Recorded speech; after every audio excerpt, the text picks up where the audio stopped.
The wind howled across the abandoned training field on the outskirts of the city. A group of recruits stood in a loose circle, their laughter sharp and mocking. At the center stood Lieutenant Avery Lane, a new instructor transferred from an overseas post. She was quiet, reserved, and half their size, her demeanor calm to the point of boredom. The others mistook it for weakness.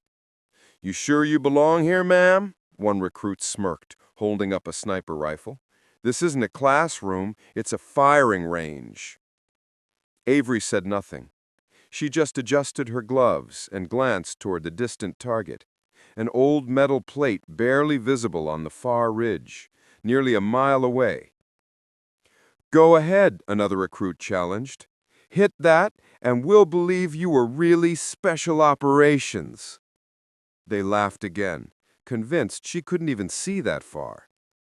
But Avery had heard laughter like that before, years ago under the desert sun, back when her mentor, the legendary sniper known only as Hawkeye Gray, taught her the difference between patience and pride.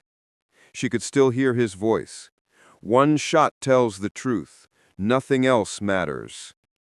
She knelt down, took the rifle, and in one fluid motion adjusted the scope.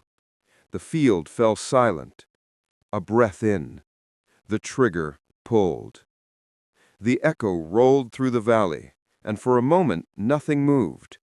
Then, a half-second later, the metal plate rang with a sharp, perfect ping. When they checked the scope camera, the bullet hole sat dead center, a millimeter from perfect symmetry.